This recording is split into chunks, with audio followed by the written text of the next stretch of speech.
इस वीडियो में हम गेट 2021 फिज़िक्स का प्रॉब्लम देखेंगे जो कि आइंस्टीन का ए कोएफिशिएंट से रिलेटेड है और स्टेडी स्टेट पॉपुलेशन से। तो प्रॉब्लम है कि consider the atomic system as shown in the figure where Einstein A coefficients for spontaneous emission for the levels are A21 2 into 10 to the power of 7 per second and A1 to 0 is equals to 10 to the power of 8 per second। तो हमें तो यहाँ पर एक atomic system दिया गया है, यही है वो एटॉमिक सिस्टम। तो ground state, first excited state and second excited state. तो यहाँ पर हमें दिया गया है कि Einstein's A coefficient for spontaneous emission. तो एमिशन तो दो तरह के होते हैं, spontaneous and stimulated. Spontaneous emission तो के लिए कोई एक्सटर्नल ट्रिगरिंग की ज़रूरत नहीं है, लेकिन स्टिमुलेटेड एमिशन को एक्सटर्नल फोटॉन की ज़रूरत है, सो अनदर फोटॉन की ज़रूरत है। तो यहाँ पर स्पॉन्टेनियस एमिशन के लिए हम आइंस्टीन्स ये कोएफिशिएंट यूज़ करेंगे और यहाँ पर दिया गया है कि सेकंड लेवल से फर्स्ट लेवल तक आइंस्टीन्स कोएफिशिएंट की वैल्यू ये है और फर्स्ट लेवल से ज़ीरो यानी ग्राउंड स्टेट को आइंस्टीन्स वैल्यू ये है। तो if 10 to the power of 14 atoms per centimeter cube are excited from level 0 to level 2 and steady state population in level 2 is achieved। तो यहाँ पर दिया गया है कि लेवल 0 से यानी कि यहाँ से यहाँ लेवल 2 तक 10 to the power of 14 atoms को भेज दिया गया है पर सेंटीमीटर क्यूब। तो इतने सारे एटम्स को ज़ीरोथ लेवल से सेकंड लेवल को भेज दिया गया है, 0 to level 2 and steady state population in level 2 is achieved। तो लेवल 2 में स्टेडी स्टेट पॉपुलेशन अचीव हो गया, तो then the steady state population at level 1 will be. तो उसी तरह लेवल 1 में स्टेडी स्टेट पॉपुलेशन के वक्त कितने एटम्स रहेंगे पर सेंटीमीटर क्यूब में, तो इसी को हमें पता लगाना चाहिए। यहाँ पर x into 10 to the power of 13 पर सेंटीमीटर क्यूब के फॉर्म में दिया गया है the value of x in integer is. तो उसके लिए तो हमें पता है कि फर्स्ट ऑफ ऑल हमें टाइम पीरियड यानी कि life time of that energy levels के पता लगानी चाहिए, यानी कि सेकंड एक्साइटेड स्टेट में क्या है लाइफ टाइम और ऑफ द एटम, तो और फर्स्ट एनर्जी लेवल में क्या होगा मीन लाइफ टाइम और द एटम। तो सेकंड एक्साइटेड स्टेट के लिए लाइफ टाइम होगा 1/A21, यानी कि सेकंड लेवल से फर्स्ट लेवल के तक जो कोई भी आइंस्टीन्स का कोएफिशिएंट है उसका इन्वर्स, क्योंकि इसका यूनिट्स भी तो पर सेकेंड्स है, यानी कि 1/T। तो अकॉर्डिंग टू द यूनिट्स भी ये सेटिस्फाई कर रहा है। तो अब फर्स्ट सेकेंड एक्साइटेड स्टेट के लिए मीन लाइफ टाइम यानी कि 1/A21 that is 1/2 into 10 to the power of 7। ये तो क्वेश्चन में दिया गया है। सो 1/2 इज़ नथिंग बट 0.5 और ये 10 to the power of 7 ऊपर जाएगा तो 10 to the power of -7।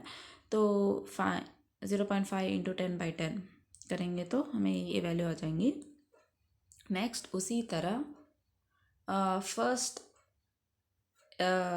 Excited state के लिए टाइम पीरियड क्या होगा, यानी कि life time mean life time of the atom. तो 1/A10 यानी कि फर्स्ट से ग्राउंड स्टेट तक। तो हमें 1/10 to the power of 8 that is nothing but 10 to the power of -8 seconds आ जाता है। तो हमने T1 और T2 को पता लगा दिया है। तो अब नेक्स्ट हमें atoms rate of change of atoms in first excited state. तो फर्स्ट एक्साइटेड स्टेट में एटम्स का नंबर कैसा चेंज हो रहा है टाइम के साथ साथ, that is nothing but rate of change of dN1/dt। तो ये जो चेंज है वो डायरेक्टली प्रोपोर्शनल टू N2 है, यानी कि N2 में जितने सारे एटम्स जितने ज़्यादा आइटम्स रहेंगे उतने सारे after the completion of the life time क्या हो जाएंगे, फर्स्ट एक्साइटेड स्टेट में जंप हो जाएंगे। यानी कि ये जो चेंज है फर्स्ट एक्साइटेड स्टेट में एटम्स की, वो इस पर डिपेंड कर रही है। तो इसकी वजह से क्या होता है, atoms in first excited state में इंक्रीज हो जाते हैं। यानी कि सारे के सारे सेकेंड एक्साइटेड स्टेट में जो एटम्स है वो गिरते जाएंगे फर्स्ट एक्साइटेड स्टेट में। तो उसी की वजह से क्या होगा कि इंक्रीज हो जाएंगे फर्स्ट एक्साइटेड स्टेट में एटम्स, यानी कि पॉजिटिव। इसी वजह से A21 इंटू N2। अब एक और बात है कि अगर जो जितने कोई भी एटम्स फर्स्ट एक्साइटेड स्टेट में है उसके after the completion of life time के कंप्लीट होने के बाद वो सब कुछ ग्राउंड स्टेट में पड़ जाएंगे। तो यहाँ पर जितने ज़्यादा एटम्स रहेंगे उतने ज़्यादा ये छोड़ते जाएंगे, यानी कि फर्स्ट एक्साइटेड स्टेट से जीरो स्टेट को गिर जाएंगे। यानी कि इस वजह से क्या होता है कि N1 एक्साइटेड स्टेट में एटम्स नंबर डिक्रीज होता जाएगा। यानी कि यहाँ पर क्या होगा कि सेकेंड जो थोड़े से एटम्स सेकेंड एक्साइटेड स्टेट से फर्स्ट एक्साइटेड स्टेट में गिरते जाएंगे।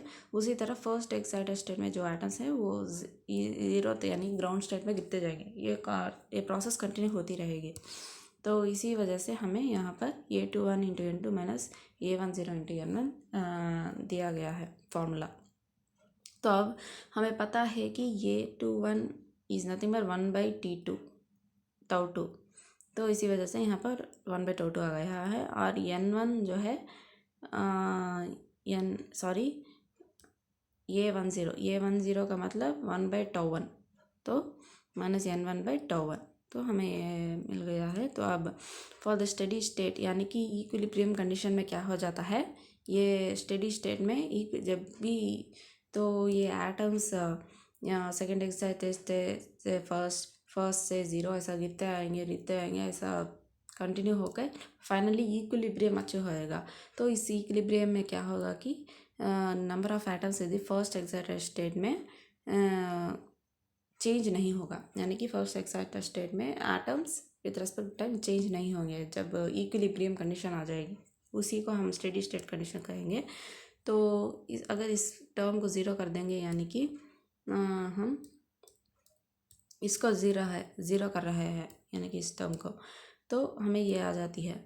तो लेकिन हाँ, यहाँ पर हमें N1 की वैल्यू फाइंड आउट करनी चाहिए। N2 τ2 τ1 ये सब कुछ हम जानते हैं। N2 की वैल्यू तो ऑलरेडी क्वेश्चन में दी गई है, तो 10⁻14 एटम्स पर सेकेंड हमें तो फर्स्ट एनर्जी लेवल में पूछा गया है। तो हमें N1 फाइंड आउट करनी चाहिए, इसे τ1 को इस तरफ भेज देनी चाहिए, यानी कि N2/τ2 N2/τ2 इंटू τ1।